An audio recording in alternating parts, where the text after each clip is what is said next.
Hey guys, I'm Mezzy. The Midnight Elf is well underway, so today we'll take a look at 5 smaller features coming with Midnight. To start off, we have some cool callbacks if you've been playing the game since vanilla. The herbs and ore in Midnight will closely resemble some of the vanilla gathering materials. For herbs, we have Tranquility Bloom instead of Peace Bloom, Argent Leaf instead of Silver Leaf, Azurroot instead of Life Root, Sanguithorn instead of Blood Thistle, and Mana Lily instead of Mage Royal. For mining, we have Refulgent Copper instead of regular copper, Brilliant Silver instead of regular silver, and Umbral Tin instead of regular tin. I imagine we'll get to see more added as testing continues. I saw a reference to Dazzling Thorium, for example, in data mining.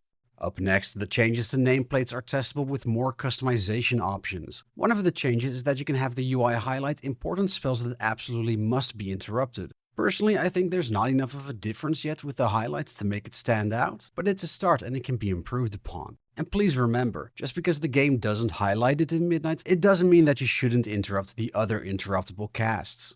Right, time for something very different now. Pet battles and collecting. Blizzard is experimenting with these in Midnight. You won't need to fight most of the wild battle pets in Midnight zones to collect them. Instead, you can just click on them to capture them instantly. That doesn't mean it's changed in older content though. You'll still have to battle all previous expansion pets to collect them. And the battle content isn't going away either. To start things off in this second week of alpha, we already have new family pet battle achievements for Eastern Kingdoms, Kalimdor, and Northrend.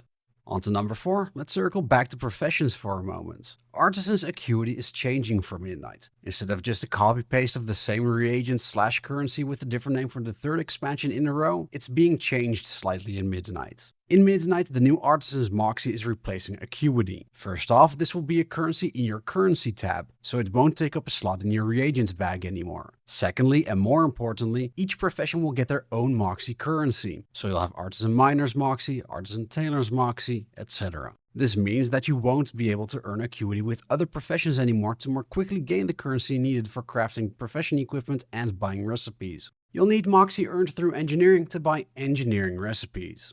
Lastly, let's talk gear upgrades. As you might know from the cheers that could be heard from across the world, Valorstones are being removed at Midnight. But that isn't the only change they're making. Crests are being changed as well in relation to upgrading gear. In Midnight, there will be just one type of crest you need per gear upgrade track. And the names are being simplified to make it as plain as day to understand. You'll need veteran crests to upgrade veteran gear, champion crests for champion gear, etc, etc. To top it off, with the removal of Valorstones, a new adventure crest is being introduced for adventurer gear. You know what? I lied. There's a 6th change I want to highlight, but technically it's no longer a Midnight feature. Instead, this one will already come out with patch 11.27. There's a rather big change coming to dragon riding. Yes, dragon riding, I refuse to call it sky riding. Anyway, Vigor is being removed. Instead, your flying abilities will have 6 charges for flying, with the charge recharging every 10 or so seconds. So you don't have to be flying at fast speed to quickly get a new Vigor charge back anymore. And that's it. They're not the biggest or most important changes, but definitely worth checking out. And as a sucker for nostalgia, I really like the gathering material names. If you liked this video, please like, subscribe, and share it with others. I would really appreciate it as it helps with the YouTube algorithm. If you'd like to support me more, you can also follow me over on Twitter, Blue Sky, and Twitch, all at BBMezzy. And lastly, I also have a community Discord linked in the description. For now, I'm Mezzy, and I'll see you again next time.